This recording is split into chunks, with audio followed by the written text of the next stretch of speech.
ఫిబ్రవరి 14 Valentine's day రోజు మృణాల్ ఠాకూర్ ధనుష్ పెళ్లి చేసుకోబోతున్నారు అంటూ విపరీతమైనటువంటి న్యూస్ వైరల్ అవుతుంది. కొంతమంది నిజం ఉంటారు, కొంతమంది అబద్ధం ఉంటారు. చిన్న అనాలిసిస్ చేద్దాం. అట్లాగే రజనీకాంత్కి దీంట్లో సంబంధం ఏంటి అందరికీ తెలుసు, కొంతమంది తెలియదేమో.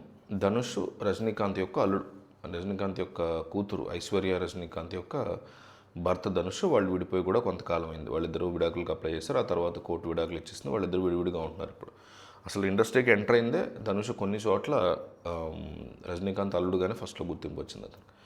అయితే ఇప్పుడు మృణాల్ ఠాకూర్ మనకు తెలుసు, సీతారామన్ లాంటి చాలా మంచి సినిమాలు చేసిన మంచి talented actors. Dhanush super talented actor. So వీళ్ళిద్దరికి పెళ్లి జరిగే ఛాన్సెస్ ఉన్నాయి. ఎందుకు ఇట్లాంటి ఫీలింగ్స్ వచ్చాయి అసలు జనాలకి? ఫస్ట్ సన్ ఆఫ్ సర్దార్ అదేదో సినిమాకి ఒక ప్రీమియర్ జరిగితే దానికి ధనుష్ వచ్చాడు.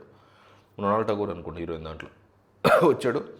వచ్చేసరికి అప్పుడు బాగా వైరల్ అయింది ఆ న్యూస్, వీళ్ళిద్దరు క్లోజ్ ఉన్నారని. అయితే అప్పుడు మృణాల్ ఏం చెప్పిందంటే అజయ్ దేవగన్ పిలిచారు, అసలు నాకు సంబంధం లేదు దీనికి, కానీ అతను నాకు మంచి మిత్రుడు అని కూడా చెప్పింది ఒకటి. అక్కడ స్టార్ట్ అయింది. అంత ముందు నుంచి కూడా ఉంది కొంచెం, బట్ ఎక్కడి నుంచి పెరిగింది.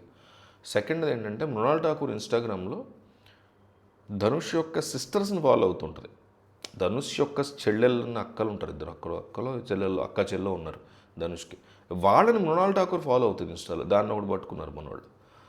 రెండోది తేరా ఇష్క్ హై, అది సినిమా ఉంది ధనుష్ది. ఆ సినిమాకి సంబంధించి షూటింగ్ ఫోటోలు ధనుష్ పోస్ట్ చేశాడు ఇన్స్టాలో. పోస్ట్ చేస్తే going to be A block buster, ఇట్లా మొన్న వచ్చింది కదా ఆ సినిమా, అది అనుకుంటా, going to be A block buster cult, ఇట్లా ఏదో తను కామెంట్ చేసింది మృణాల్. దానికి Dhanush hug and white love emoji చేశాడు. ఇక్కడి నుంచి వీళ్ళ మధ్య ఎక్కువగా స్టార్ట్ అయిందనమాట. అక్కడి నుంచి వీళ్ళు సీక్రెట్గా చేసుకుంటున్నారు అనే మాట వినిపించింది. ఇంకో పక్క మనకు కూడా ఆంధ్రప్రదేశ్ తెలంగాణలో విజయ్ దేవరకొండ అండ్ రష్మిక కూడా సీక్రెట్గా ఎంగేజ్ చేసి మనకున్న స్ట్రాంగ్ ఇన్ఫర్మేషన్. వాళ్ళ ఎంగేజ్మెంట్ అయితే అయిపోయింది. ఇయర్ పెళ్ళి ఉంటుంది 26లో.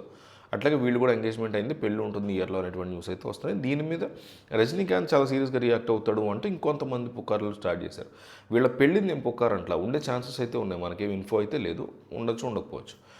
విజయ్ దేవరకొండ రష్మిక పక్కా ఎంగేజ్మెంట్ అయింది 100%. మన ఇన్ఫర్మేషన్ మన ఛానల్ నుంచి, దిస్ ఇస్ రాము నుంచి ఖచ్చితంగా వాళ్ళ పెళ్ళి ఉంటుంది ఇయర్ కానీ నెక్స్ట్ ఇయర్ కానీ. ఇది పక్కన పెడితే రజనీకాంత్ చాలా షాకింగ్ నిర్ణయం తీసుకున్నాడు. తన కూతురు ఆయన మోసం చేశాడు. ఏం లేవు, ధనుష్ చాలా లీగల్గా విడిపోయారు వాళ్ళిద్దరు. దానికి రజనీకాంత్ కూడా ఓకే. ఎందుకంటే రజనీకాంత్ అయినా, దేశ ప్రధాని అయినా, దేశ ప్రెసిడెంట్ అయినా వాళ్ళ పిల్లల జీవితాలు వాళ్ళవి. నేను రజనీకాంత్ని, నేను మోడీని, నేను రాహుల్ గాంధీని, నా కూతురు నా కొడుకు, నేను చెప్పినట్టు నా అల్లుడు నేను చెప్పినట్టు అలాంటి కుదరదు. వాళ్ళ జీవితాలు అవి, వాళ్ళు సర్దుకున్నారో విడిపోయారో కలిసి ఉంటారు, అది వాళ్ళ ఇష్టం. సో ఒక తండ్రిగా బాధ ఉంటుంది, అది వేరే కథ. బట్ ఒక షాకింగ్ నిర్ణయం తీసేసుకున్నాడు. తమిళ ఇండస్ట్రీ నుంచి ధనుష్ని బయటికి పంపించేస్తారు. ఇట్లాంటి పనికి మాలిన చీప్ సిల్లీ రూమర్లు కొంతమంది క్రియేట్ చేసి స్ప్రెడ్ చేస్తున్నారు. అది కంప్లీట్లీ అవాస్తవం. రజనీకాంత్ ఇన్వాల్వ్ అయ్యేటువంటి మ్యాటరే కాదు ఇది. రజనీకాంత్ కూతురే ఇన్వాల్వ్ అయ్యే మ్యాటర్ కాదు. ఆమె జీవితం ఆమె కూడా ఎవరిని పెళ్లి చేసుకోవచ్చు రేపొద్దున, అది వేరే కథ. సో ఇట్లాంటి డిస్కషన్స్ అన్నీ కూడా ఎక్కువగా నడుస్తున్నాయి. దీని మీద మీ అభిప్రాయం ఏంటనేది కామెంట్ చేయండి.